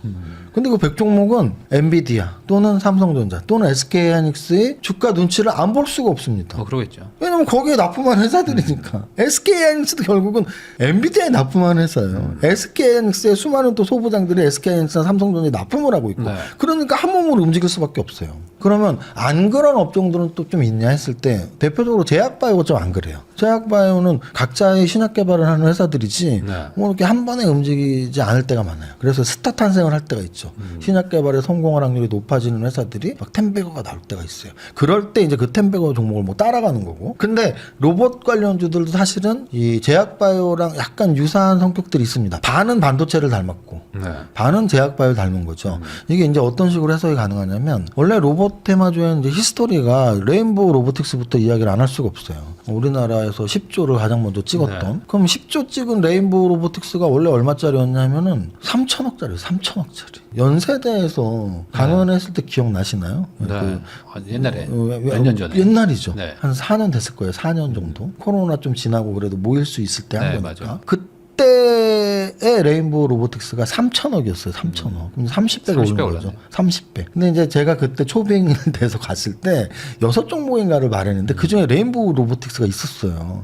그 나중에 이제 저를 보신 분이 저 원래 몰랐었는데 김 작가 부일라님이 조인해서 이렇게 강연회 할 때 강연을 보고 그때부터 저를 알게 됐다는 분들이 꽤 있는데 이 말씀을 왜 드리냐면 레인보우 로보틱스가 3, 4년 동안 30배가 올랐는데 다른 로봇주들이 그럼 막 올라간 게 있냐? 그다지 없었습니다. 작년 초까지는. 레인보우 로보틱스 혼자 압도적으로 30배가 올랐고 그 이유는 휴머노이드 1세되면서 삼성전자의 지분이 있었기 때문이에요. 그런데 작년에부터 이제 분위기가 바뀌어 갔던 거죠. 그 전에는 야 그냥 뭐 삼성전자가 로봇에 하나 투자했나 봐. 근데 그 로봇이 점점 우리 생활에 가깝게 느껴지게 작년부터 바뀐 겁니다. 피지컬 AI라는 이름 때문에. 그래서 작년부터 피지컬 AI라는 신조어가 계속 발생을 했었고 그럼 이제 그 다음 타자는 누구냐? 뭐 이렇게 올라갔을 때 아까 말씀드렸던 1년 동안 15배가 오른 원유골딩스도 로봇 관련주 또 10배가 오른 로보티즈도 로봇 관련주 이렇게 2천억 3천억짜들이 뭐 2조 3조 갔어요. 수많은 종목들 2천억 3천억 수많은 종목들이 1조 이상 갔습니다. 그랬을 때 그러면 작년에 1년 동안은 한 종목이 오른 게 아니고 거의 대다수의 종목이 같이 올랐고 근데 이제 12월 달부터 좀 꺾인 종목들이 꽤 있어요. 아까 말씀드렸던 굉장히 고점까지 한 10배 오른 종목들이 좀 꺾이기 시작을 했는데 안 꺾이고 갔던 애들도 꽤 생겼다는 얘기죠. 왜냐면은 로봇 산업은 계속되고 또 CES에서 젠슨왕이 또 피지컬 AI 얘기를 또 하고 또 현대차의 아틀라스가 미국의 많은 그 로봇 전문가들한테 호평을 받고 그래서 현대차와 관련 있는 또는 아틀라스 나아가서 보스턴 다이내믹스와 관련 있는 종목들이 두 가지 파로 나눠서 움직인 거고요. 하나는 직접적으로 관련 있는 현대차 그룹주들. 그래서 현대차, 기아차, 현대오토에버, 현대글로비스, 뭐 현대모비스 이런 애들이 중심이 돼서 현대차 그룹주가 대형주에서 완전히 쫙쫙쫙 올라갔고 이제 현대차 그룹주가 아닌 로봇 관련주에서는 그동안 막 10배씩 오른 애들보다는 아직도 한 3천억, 5천억에 머물러 있던 애들이 이제 이제 우리도 좀 가도 되지 않아? 뭐 감속기 쪽이랄지 아니면은 조립 라인에 들어가는 산업용 로봇이랄지 이런 쪽들이 또 많이 움직였어요. 그래서 결론적으로는 작년에 1등으로 오른 테마가 로봇 테마가 맞고 올해 한 달밖에 안 됐지만 로봇이 끝났다기보단 순환매가 이루어져서 좀 시총이 커진 종목들은 조정을 받고 한 3천억, 5천억대 있는 종목들이 좀 앞장서서 가고 이런 모습이 펼쳐졌다고 저는 보고 있습니다. 그러면 지금 현대차는 로봇주로 봐야 되나요? 현재? 그게 진짜 애매한 게 사실은 이제 뭐 보스턴 다이내믹스의 시총을 저는 아직 뭐 상장이 아직 구체화되지 않았지만 저는 당연히 10조 이상으로 보고 있거든요. 왜냐면 로봇주에서 시총이 제일 큰 게 레인보우 로보틱스고 그 바로 아랫단에 두산 로보틱스가 있어요.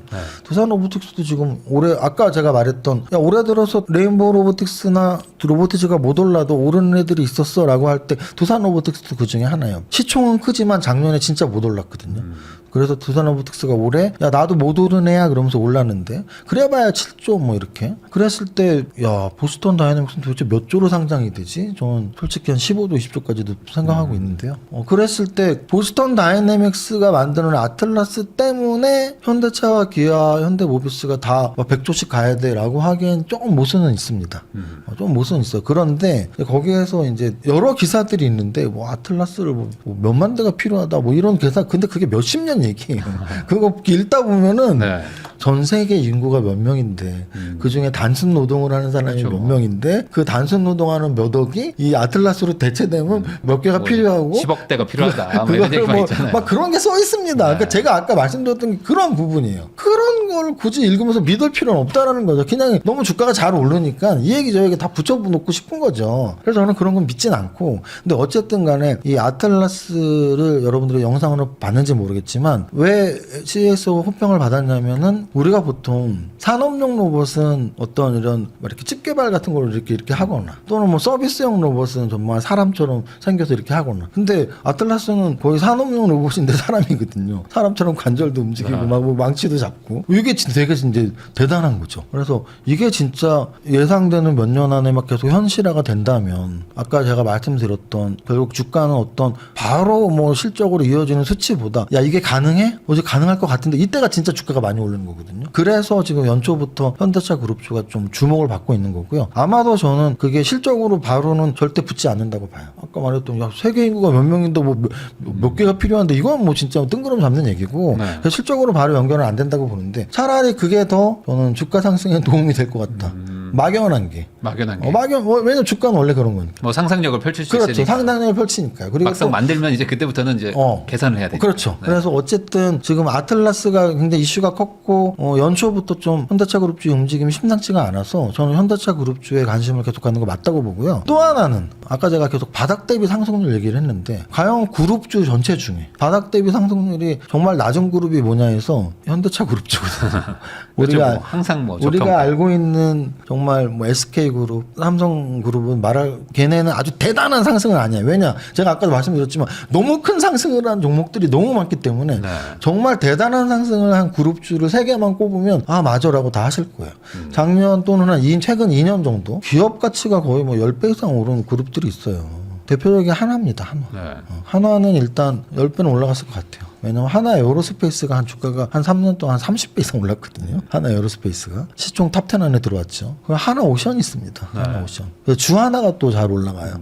그래서 하나그룹주는 사실은 좀 약간 쩌리로 못 오른 애들이 뭐 하나 솔루션 정도가 있고 하나 시스템조차도 뭐 방산으로 인정이 되니까 올라갔단 말이에요. 그래서 하나그룹주가 압도적으로 시총이 커졌고요. 그 다음에 우리가 또 생각할 수 있는 게 HD 현대그룹주죠. 왜냐하면 HD 현대그룹주는 제가 생각하기에 뭐 데이터를 뽑지는 않았지만 너무 당연하니까 우리나라에서 기업 분할을 가장 잘한 회사로 평가를 평생 받을 겁니다. 그거보다 더 기업 분할을 잘했던 회사는 여태까지 없었고 앞으로도 없을 확률이 높아요. 왜냐하면 주식 상담을 가끔 이렇게 할 때가 있어요. 2주 전쯤인가 어떤 분 계좌 이렇게 봤는데 HD 현대일렉, HD 현대중공업, 뭐 HD 현대중공업 이게 쫙 있는 거예요. 근데 그것들이 상승률이 막 500%, 300% 이래요.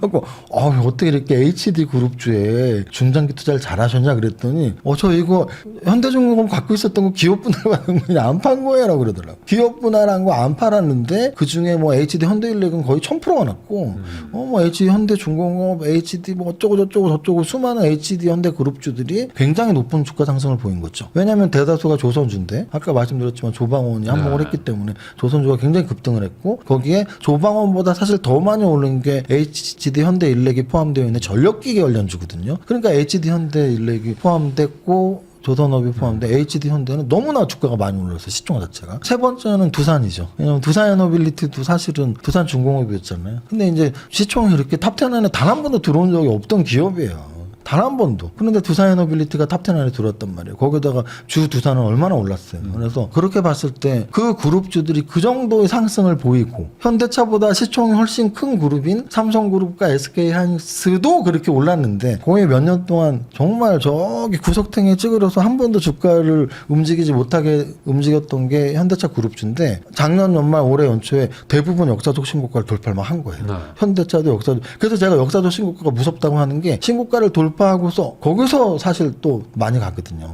삼성전자도 그래요. 삼성전자도 지금 15만 원이잖아요. 9만 원 신고가 돌파하고서 15만 원 한두 달 만에 온 거예요. 진짜 금방 왔거든요. 그래서 그런 관점에서 봤을 때 현대차 그룹 주들의 신고가는 이제 시작이 돼서 그동안 많이 못 오른 거, 이제 역사적 신고가가 시작된 거, 그리고 이제 아틀라스를 비롯한 이런 좀 최근의 피지컬 AI 시대에 좀 걸맞는 거, 그래서 저는 좀 그래도 주목하고 있습니다. 못 오른 그룹이라는 순식간에 시장의 평가가 좀 재편돼서 약간 그렇죠. 안 올라간 로봇 대장주 같은 느낌이 되는 거예요. 그런 식으로 어찌 된 보면. 거죠. 네.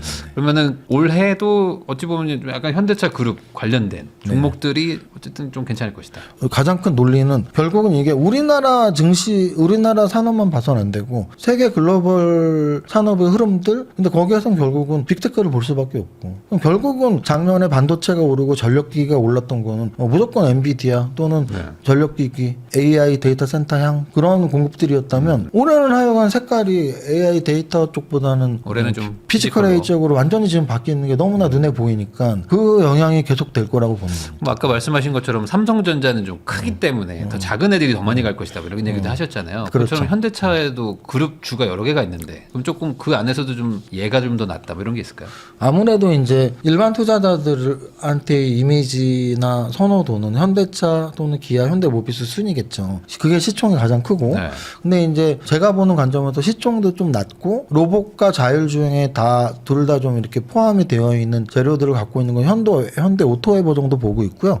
그리고 또 하나는 이제 아틀라스 지분 가치가 만약에 평가가 된다면 현대차도 갖고 있어요. 그런데 보스턴 다이내믹스. 그렇죠. 그렇죠. 아틀라스를 만든 보스턴 다이내믹스의 지분을 현대차 그룹주에서 이렇게 현대차도 갖고 있고 정의선 회장도 좀 갖고 있고 한데, 현대 글로비스가 갖고 있거든요. 네. 근데 이제 같이 갖고 있을 때 시총이 현대 글로비스가 낮으니까 그 이제 지분 가치 평가할 때는 어찌 보면 현대 글로비스가 좀 더 유리할 수 있고요. 그래서 보스턴 다이내믹스를 볼 때는 현대 글로비스가 좀 유리하고, 그리고 이제 시총이 낮으면서 자율주행 소프트웨어랑 로봇 소프트웨어에 다 관련된 소프트웨어와 관련된 건 현대 오토웨버를 생각하시면 되고, 그럼 이제 현대차는 완성차의 개념이면서 자율주행도 할 수 있고, 또 로봇이 진짜 아틀라스가 진짜 너무 많이 필요하다, 그랬을 때 가장 큰 생산 라인은 현대차가 될 테니까 뭐 그렇게 보시면 될 것 같아요.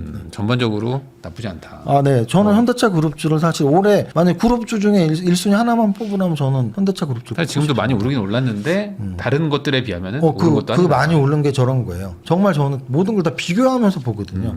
상대평가. 다른 그룹주랑 비교하면 사실 현대차 그룹주는 이제 좀 올랐네 정도. 이제 조금 올랐다. 이제 막 2배 될랑말랑하네. 그 정도. 그러니까 그만큼 다른 게 정말 많이들 올랐어요, 진짜. SK하이닉스가 삼성전자가 사실 5만 원에서 15만 원이면 한 2배, 3배. SK하이닉스가 작년에 270% 올랐고요. 그리고 SK하이닉스를 갖고 있는 중간 지주회사죠. SK스퀘어가 370% 올랐어요. 그러니까 만 원짜리가 47,000원이 된 거고, SK하이닉스는 만 원짜리가 37,000원이 된 거고, 삼성전자는 만 원짜리가 한 3만 원 된 거거든요. 그러니까 지금 삼성전자랑 SK하이닉스를 갖고 있는 SK스퀘어 이런 애들은 만 원짜리가 막 3만 원, 4만 원이 되어 있는데, 현대차 그룹주는 이제 만 원짜리가 한 2만 원은 됐나 이런 정도입니다. 이번에 어쨌든 이제 소위 말해 물 들어오는 그 테마까지 만났으니까 나쁘지 않을 것이다. 이렇게 말씀해 주신 것 같습니다.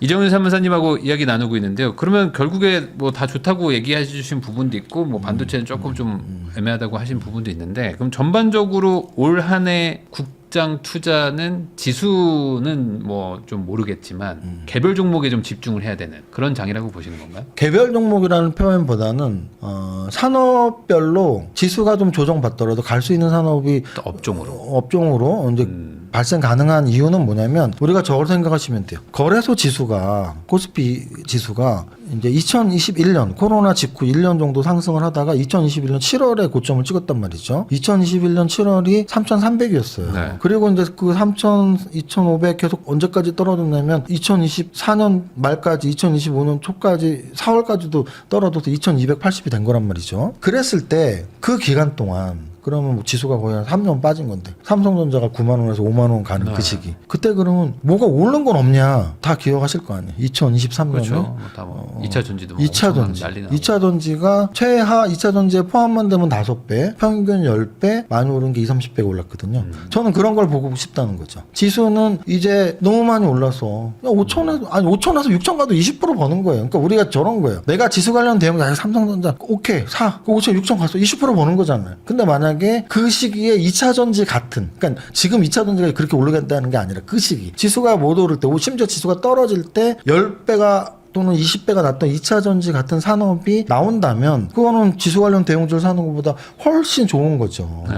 그래서 저는 그런 산업의 동향을 계속 보고 있는 거고 그래서 올해 같은 경우에 저는 좀 보고 있는 산업들이 그런 거예요. 아까 현대차 그룹주를 제가 1순위로 꼽은 이유는 네. 현대차 그룹주가 피지컬 AI 두 가지를 다 생산할 수 있는 회사이기 때문이에요. 피지컬 AI는 대표적으로 로봇과 자율주행이거든요. 그래서 저는 제가 말하는 게 아니에요. 젠슨왕이 말하는 겁니다.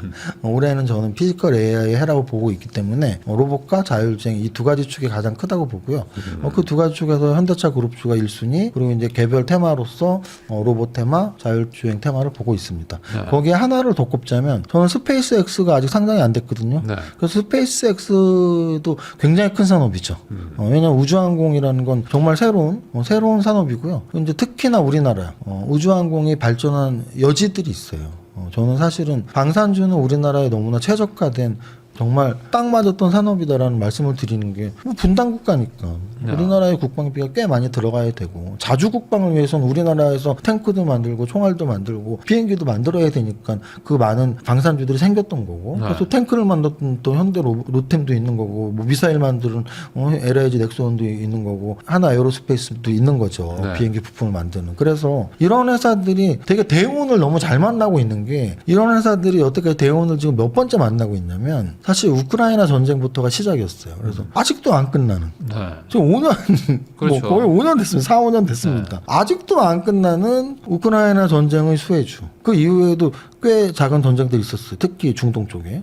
근데 이제 그런 것들이 뭐 휴전이 다 끝날 때쯤 되면은 또 뭐 안 끝나고. 거기에서 추가됐던 게 뭐냐면 이번에 베네수엘라 그린란드. 그러면서 야, 각국의 방위비는 알아서 늘려야지 뭐 이런 트럼프의 발언들. 근데 그것까지만 된다면 그래 우리나라가 원래 방산을 만드는 회사니까 방위산업 제품을 만드는 회사니까 되게 좋은 산업이야라고 하고 그래도 많이 반영됐어. 너무 많이 올랐어라고 할 텐데 거기에 이제 추가로 저는 우주항공 쪽 이제 스페이스 X랑 관련이 되니까 작년에 방산주가 조정권에 들어갔다가 역사적 신고가를 다시 뚫었거든요. 하나에어로스페이스 같은 경우는 그 스페이스 X 힘이 꽤 있다고 보고요. 스페이스 X 관련 대형주들이 꽤 있어요. 뭐 미래에셋증권도 스페이스 X 관련주고,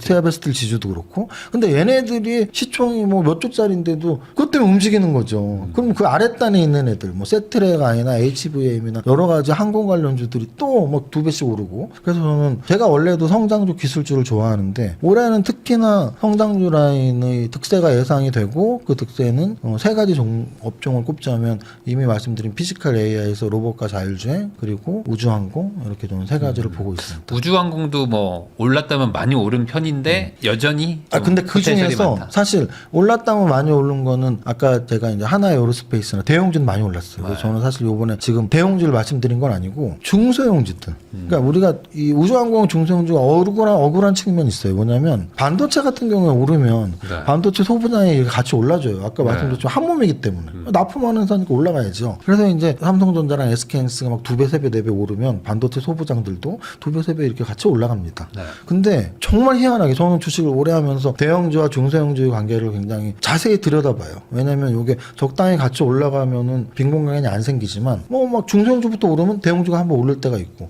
또는 대형주가 오르면 중소형주가 또 오를 때가 있거든요. 근데 여러분들 차트 다 비교해보면 아시겠지만 스페이스 X가 나오기 전까지 한 10월까지는 중소형주 하나도 못 올랐어요. 세트레가이는 심지어 하나 에어로스페이스 자회사예요. 네.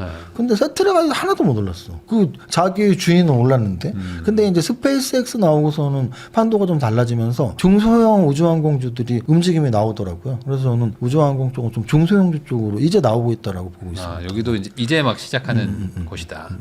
그러면 뭐 또 다른 곳들 중에 뭐 예를 들어 지금 뭐 화장품 쪽은 막 좀 안 좋은데 뭐 화장품 뭐 이런 것들은 별로일까요? 아, 이제 화장품과 엔터주 말씀드리고 싶어요. 네. 화장품과 엔터주는 둘 다 대형주인 대장주를 말씀드리고 싶은데요. 화장품 대형주인 APR이 최근에 역사적 신고가를 돌파했습니다.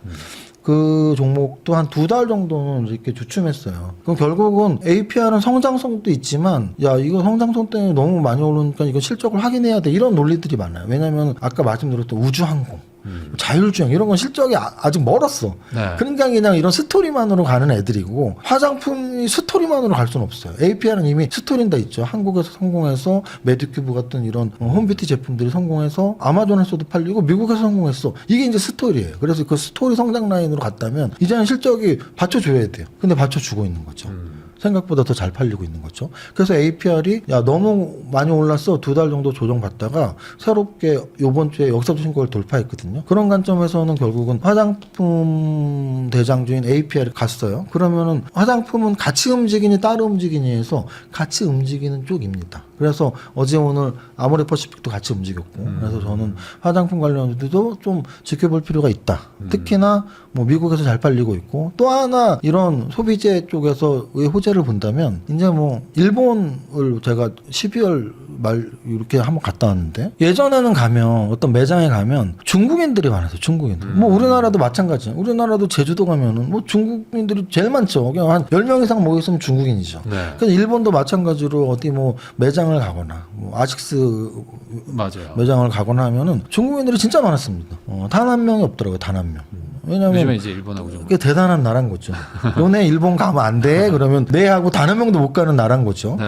그러면 이제 이런 것들이 우리나라에 호재나 했을 때 당연히 호재겠죠. 왜냐하면 우리가 결국 이런 걸 대체제라는 표현을 쓰는데 일본 화장품과 우리나라 화장품 또는 일본 연예인과 우리나라 연예인 또는 일본 여행과 우리나라 한국 여행 이건 무조건 대체제죠. 중국 사람 입장에서는 미국 여행과 한국 여행이 대체제는 아니겠지만 네. 야 일본 가지 말래 아니 한국이나 가자. 일본 화장품 사지 말래 한국 화장품이나 사자. 그래서 저는 이런 소비재들 쪽에서 중국과 일본의 관계가 악화가 되게 많이 되어 있어서 좀 그런 것도 호재가 아닌가라는 생각을 하고 있습니다. 네. 그리고 또 이제 엔터주에서 대장은 하이브인데 저는 근데 하이브는 조금 좋게 말씀드리고 싶은 이유가 뭐냐면 역사적 신고가 근처예요. 근데 이제 근처인데 BTS가 너무 기대되기 때문입니다. 여기서 말하는 너무 기대의 근거가 있는데요. 그러니까 저는 이런 식으로 주식도 잘해요. 하이브의 실적 발표 났어? 뭐 이미 반영 다 됐겠죠. 뭐 발표 나면. 또는 뭐 다음 분기 이미 다 탐방 다니는 사람들 다 다음 분기까지 다 알아요. 그 2년 후는 아무도 모르는데 그 무슨 의미가 있어요. 2년 후의 예상은 아무 의미 없고 이미 나온 건 다 반영됐고 또는 다음 분기 다다음 분기까지는 탐방하는 사람도 어느 정도 알고 있고. 자 그런데 스토리로서 저는 이제 하나 말씀드리고 싶은 게 뭐냐면 BTS 같은 경우는 뭐 아시겠지만 활동할 때 영국을 가도 미국을 가도 해외 토픽이 꼭 나왔어요. 뭐 비틀즈가 꽉 채운 이후에 처음으로 꽉 채운 무슨 뭐 미국에서 개별 공연으로 이렇게 모일 수는 없는데 어쩌고가 해외 토픽이 맨날 나왔습니다. 근데 그 BTS가 월드 투어를 지금 수년 만에 거의 뭐 한 3년 만에 하는 것 같은데 수년 만에 처음 하는 거고요. 심지어 월드 투어를 몇 년 만에 하는 것도 있지만 몇 년 만에 싱글 앨범이 나온 거죠. 앨범의 이제 이름이 저는 대한민국 사람으로서 하이브를 지지한다. 공개 지지를 해야겠다. 네. 왜냐면 이름이 아리랑이에요. 우리가 두 가지 단어만 들면 눈물이 납니다. 엄마랑 아리랑. 네. 엄마 소리 들으면 사지만 엄마 생각하면 눈물 나고 또 아리랑 생각하면 눈물 나죠. 그래서 이거 대단한 그룹이다. 세계적인 그룹인데 앨범 이름 아리랑 애국자구나. 취재하고 싶은 거죠. 네. 그런데 근거 하나 있습니다. 사실은 하이브를 뭐 얼마나 많은 회계 해외 팬들이 많죠. 마미도 있고 하지만 그래도 한국을 알거나 이런 K-팝을 아는 사람들 정도지 뭐 미국의 전 국민 또는 뭐 유럽의 전 국민이 보지는 않았겠죠. 근데 제가 장담하는데요. 넷플릭스를 보는 웬만한 세계인들은 작년에 K-팝 데모넌터스를 봤단 말이죠. 네. 왜냐하면 넷플릭스는 글로벌 탑 10에 한 달 이상 있었기 때문이에요. 그리고 우리나라에서도 넷플릭스의 데모넌터스의 시청률이 높았던 이유가 이렇게 어린 층들, 초등, 맞아요. 중등. 그래서 초딩 있는 집에서는 그걸 100번도 더 봤다고 그러더라고요. 계속 틀어놨다 하더라고요. 그렇죠. 네. 그 영상들을 보면서 수많은 외국 관광객들이 한국에 와서 그런 기념품들을 사갈 때 갓을 사갔다 그래요. 또는 막 미니 한복을 사가거나 그 영화에서 너무 이제 그런 좋은 느낌을 받아서 그런데 그 갓을 쓰고 나왔던 사자보이즈는 만화 속에 있는 그룹이지 보이그룹이지 실존하는 보이그룹이 아니거든요. 아 이게 지금 방탄소년단으로 대체가 될 것이다. 그렇죠. 아까 제가 말했던 K-팝을 들어가죠. 대체제 같은 거죠. 네. 무슨 뜻이냐면 여태까지 방탄소년단을 알았던 사람들은 당연히 복귀를 기다리고 환호할 것이고 네. BTS를 몰랐지만 플러스 알파가 있다. 몰랐는데 데모넌터스를 알았고 한국 사자보이스는 없나 했는데 뭐 BTS는 뭔데 했는데 이름이 아리랑이야. 그러면 BTS는 적어도 저는 한복은 무조건 입는다고 보거든요. 한복을 안 입을까요? 아리랑인데 입겠죠. 한복을 네. 입고 가도 쓸 겁니다. 그러겠죠. 그러면 데모넌터스가 밖으로 튀어나왔네 하면서 저는 굉장히 이슈가 될 거라고 봐요. 그게 언제냐? 3월입니다. 3월. 3월에 지금 기사도 나오고 있던데 우리나라에서 일단 오픈식을 저기 뭐 광화문에서 뭐 단일 가수는 처음으로 뭐 허락을 하네 만에 이런 기사를 봤거든요. 저는 각각의 나라에 갈 때마다 굉장히 큰 이슈를 몰고 다니지 않을까. 그러면 그건 당연히 실적으로 이어지겠죠. 그런 면에서 지금 조금 오르긴 했는데 네. 요즘에 이제 말씀하신 것처럼 뭐 한 10% 20% 오른 건 오른 것도 아닌 건가요? 오른 것도 아니죠. 지금은. 하이브는 지금 올해 들어서 한 20% 올랐거든요. 네. 아니 생각해보세요. 오늘 카카오페이가 상한가를 상한가를 가고 치는데. 현대 그 무거운 현대차가 하루에 막 15%씩 올랐어요. 이틀 연속 올랐어요. 15%.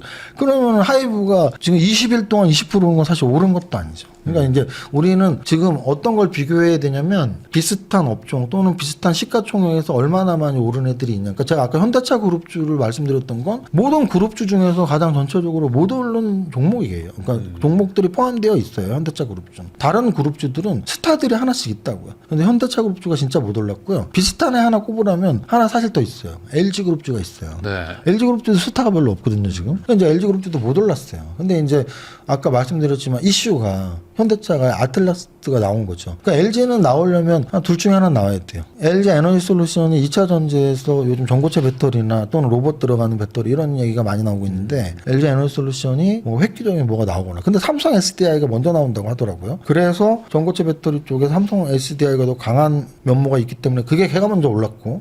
그럼 어쨌든 그 LG에서는 그러면 LG 에너지 솔루션 그런 게 없다면 LG 전자, LG CNS, LG 디스플레이 그리고 LG 이노텍. LG는 사실은 원래 IT가 강한 기업이에요. 이 네 가지가 있단 말이죠. 이 네 가지에서 이런 피지컬 AI 쪽이나 미래 산업에 대한 이야기가 반드시 나와줘야 돼요.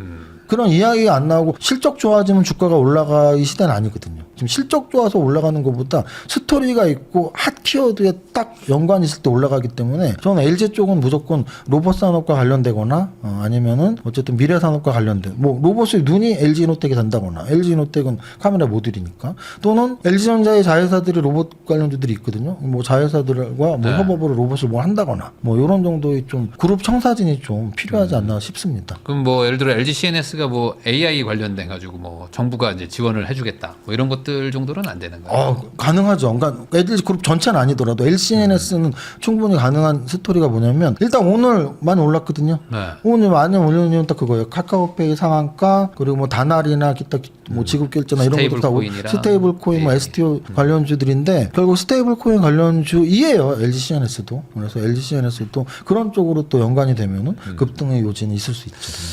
그러면은 2차 전지는 지금 로봇이랑 엮이기에는 너무 지금 업황이 안 좋은 건가요? 그래도 좀 많이 오르긴 했는데.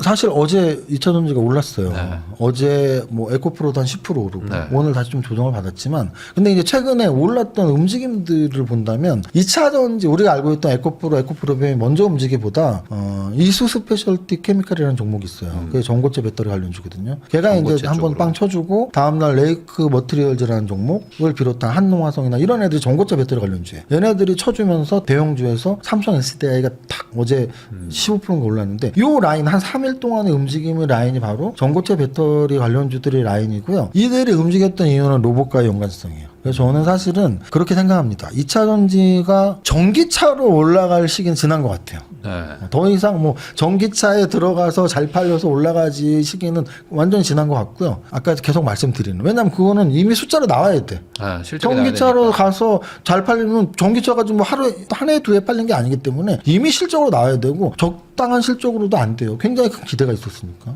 그러니까 전기차가 못 가는 거거든요. 그럼 이제 실적으로 안 붙어도 스토리가 되는 건 로봇이거든요. 그래서 야 전기차 그 관련주들이 로봇에 무조건 필요하다. 로봇의 심장에 전기차가 들어가야 돼, 이 배터리가. 무조건. 왜냐면 로봇은 무조건 몇 시간씩 움직여야 되는데 전기차에 배터리가 들어가는 것과 똑같이 로봇엔 배터리가 들어가야 되고, 그래서 거기에 전고체 배터리가 좀 더 유리하니까 걔네들이 올랐다면 나머지 양극재, 목재 다 필요할 거 아니에요.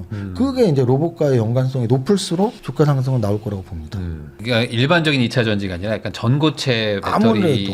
정도로. 아무래도. 네. 네네. 뭔가 좀 이렇게 소형의 또 충전 빨리 그렇죠, 되고 그렇죠. 안전성이 있어야 되고 그쪽에 화재 저는 위험도 없어야 되니까. 네, 그쪽에 저는 주가 상승 탄력이 훨씬 있을 거라고 봐요. 결국엔 돌고 돌아 로봇이네요. 지금은 이제 피지컬 AI 쪽으로. 어쨌든 그 관련된. 왜냐면 경제 대장이 젠슨 황이니까요. 경제 대장이 거기서 젠슨 그걸로 간다고 황인데, 하니까. 경제 대장이 젠슨 황인데 우리나라 저는 깜부치킨 때부터 되게 이상했거든요. 아, 왜냐면은 젠슨 황 저도 주식을 평생 했고 뭐 매일 보니까 엔비디아랑 관련있으면 삼성전자랑 SK랑 쓰면 되거든요. 현대차랑 굳이 만드셔야 니네 로봇 하잖아. 로봇에도 네. 칩이 필요하잖아. 뭐 이런 얘기 했거든요. 자율주행 얘기도 하고. 뭐 다 로봇 자율주행 우리 같이 손잡고 하자. 악수도 하고. 그리고 미국에 가서 또 CES에도 기조연설을 할 때도 피지컬 AI를 가장 많이 강조하고, 그러면서 또 우리나라의 아틀라스가 또 너무 이슈를 끌면서 현대차 그룹주가 가는 이 모든 것들의 흐름으로 봤을 때는 올 한 해를 1월 달에 미리 예시로 보여준 거라면 1월의 흐름으로는 저는 피지컬 AI 현대차 그룹 계속 강조를 드리는 겁니다. 엔비디아가 관련된 하이닉스를 엄청 끌어올렸듯이 그렇죠. 현대차가 또 엔비디아 관련주가 돼버릴 수도 있는 거죠. 그렇게 될 수 있다는 어찌 보면. 얘기죠. 그럼 그 관련된 또 이제 소형주들은 또 엄청난 상승이. 또 올해도 그러면 뭐 진짜 5배, 10배 막 이렇게 가는 종목들이 작년만큼 꽤 나올 거야 그래도. 일단 작년에 뭐 5배 이상 종목이 몇십 종목이 나왔어요. 네. 그래서 이제 올해도 뭐 나오긴 하겠지만, 사실은 저는 계속 말씀드리는 게 작년이 만큼은 아니다. 예, 거래소가 75% 코스닥이 뭐 35%니까. 그러면 만약에 거래소 기준으로 봤을 때 벌써 5천인데, 그럼 뭐 50%만 올라도 7,500 가야 되고 70% 오르면 5천에서 70% 8,500 가야 8,000 이죠. 되고. 그래서 진짜 그렇게 간다고 2,200에서 움직여서 모르겠어요. 저보다 더 나이가 어리거나, 왜냐면 좀 더 꿈이 크니까 어리면 저도 꼰대가 됐나 이런 생각도 들고. 왜냐면은 솔직히 고백을 하자면 이런 말 할 때마다 내가 꼰대가 됐나 생각을 해요. 왜냐면 저도 주식을 처음 할 때 아무것도 몰랐고, 제가 가장 많이 들었던 조언이, 제가 주식 처음 이제 IMF 직후 했거든요. 98년 IMF 직후. 네. 300, 400, 500 올라갈 때 지수가 그때 시작했어요. 400, 500 주면. 그리고서 1000 이상 갔으니까 그때 막 잘했는데, 그때 코스닥이 처음 생겼어요. 근데 저는 이제 코스닥 종목도 막 하고 했단 말이죠. 기술주들 하고. 처음 보는 종목들이지. 저보다 한 10년, 20년 많은. 제가 20대 후반 때니까 뭐 30대 후반, 40대 초중반, 저보다 한 15년 많은 사람 대화해보면 주식 투자 요즘 뭐 어떻게 하고 있어? 그러면 코스닥 관심 있어 보고 있습니다. 야, 그런 거 하면 안 돼. 코스닥 하면 안 돼. 이 말 제일 많이 들었거든요. 그러면서 그때 이제 대중주라고 해서 은행주, 증권주, 건설주의 시대였거든요. 증권주, 사증권주, 지수 많이 올라가잖아, 증권. 근데 증권주가 그때 많이 오르긴 했습니다. IMF 때 다 망했던 증권사들이 살아나면서. 근데 이제 증권주보다도 기술주들이 진짜 많이 올랐죠. 우리가 알고 있는 새로운 기술은 거의 100배 올랐고, SK텔레콤도 그 당시만 한 20, 30배 올랐으니까. 그때 제가 기술주는 안 했더라면 제 선배들의 말만 듣고, 그래 그런 회사는 금방 망하는 회사니까 증권주를 사야 돼라고 했더라면 짧은 시간 안에 100억을 벌기는커녕 뭐 한 10억이나 벌었을까? 그러면서 그냥 이렇게 직장생활하면서 살 수도 있었을 것이고. 그런데 제가 이제 나이가 든 상태에서 요즘 막 젊은 친구들이 코인에서 막 100배 먹었던 친구들이 네. 이제 거래소에 와서 야, 10,000포인트 간다 하는데 이 꼰대가 나타나서 야, 만원 힘들지 않아? 5천도 많이 온 거야. 6천이나 갈까? 막 이런 얘기를 하면서도 내가 되게 그런 느낌은 솔직히 듭니다. 그래서 잘하고 있나? 생각은 하는데, 결국은 과거의 데이터로밖에 얘기할 수 없는 입장이라서, 그러니까 결국은 신고가의 시대에서는 아무도 알 수 없어요. 제가 말하는 것도 그냥 확률적인 이야기예요. 나는 5천 정도에서는 그래도 한 30%는 파는 게 맞는 것 같은데 그리고 진짜 많이 가면 6천이나 갈까 5,500 근데 만약에 7천 갔어 그러면 제가 말했던 5,500, 6천은 확률적으로 나는 한 50%나 40%나 더 올라 6천 이상은 한 20%나 올라갈까? 6천 이상은 못 가가 제로가 아니고 6천 이상은 20%, 7천 이상은 5%, 8천은 1%? 근데 8점 갔어. 그러면 제가 생각했던 1% 확률이 탄생한 거죠. 그래서 뭐 그렇게 저는 주식 투자를 그렇게 하는데 듣는 분들이 제가 생각하는 확률을 명확하게 말하지는 않으니까 아, 저 사람은 주식 30년 했다면서 5천원에서 끝나고 5,500 못 간다고 그러고 10,000포인트 갈 것 같은데 여러분 자신을 사실 믿으시면 됩니다. 저도 젊었을 때 제 주변에 저보다 10년, 15년 나이 많은 분이 이렇게 충고할 때 무슨 증권주가 지금 기술주가 지금 100배 가는 세상에 이러면 주식을 했거든요. 근데 만약에 뭐 여러분 정답은 없죠. 그래서 여러분들이 만약에 10배거를 잡고 싶으면 그 대신 대형주보다는 좀 중소형주 공부하세요. 삼성전자에서는 10배가 나오진 않습니다. 그러니까 결국에 올해는 좀 지수보다는 개별 어떤 종목이나 업종 위주로 그렇게 좀 투자를 하는 게 훨씬 좀 낫겠다라고 얘기를 해주신 것 같고 사실 뭐 지수가 올라가는 거는 큰 의미가 없잖아요. 결국에 내가 종목을 잘 고르는 게 중요한 거지. 그 어제 오늘 5천이 이제 어제 장중에 찍었잖아요. 네. 어제 장마감하고 어제 오늘 기사에 제가 한 두 개인가 봤어. 뭐 이거 말하면 그 기자님이 한 분은 아니니까 제목이 뭐였냐면 지수는 5천인데 내 종목은 왜? 맞아요. 뭐 제목이 한 두 가지 있어. 지수는 5천인데 내 종목은 왜? 지수는 5천인데 내 계좌는 마이너스. 그거 하나 더 있어. 지수는 5천인데 나는 계속 고퍼스를 사고 있는 뭐 이런 거 한 세 개가 있더라고요.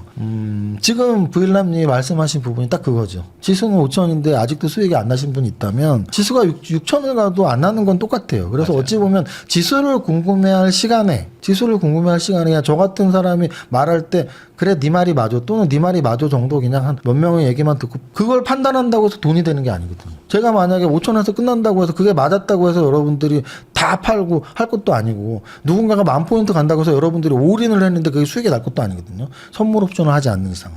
선물 옵션으로는 지수 예측으로 돈을 벌지만 주식만 해서는 지수 예측은 진짜 돈에 1도 영향이 없고요. 종목입니다. 개별 종목들. 그래서 아니면 여러분들이 어떤 산업이 좋은지 그 산업에 어떤 종목을 살지 연구를 많이 하시면 지금 장이 나쁘지 않기 때문에 올해도 좀 수익을 많이 낼 수 있을 것 같습니다. 지금까지 이정윤 세무사님을 모시고 뭐 반도체, 뭐 로봇, 뭐 현대차, 뭐 다양한 얘기들을 많이 해봤습니다. 결국에는 이제 종목 좀 개별주에 좀 집중하는 한 해가 되기를 바란다라는 내용이었고요. 이 내용들 잘 참고하셔가지고 좋은 선택하시기를 바라면서 저도 세무사님하고 인사 나누도록 하겠습니다. 오늘 나와주셔서 감사드립니다. 네, 감사합니다.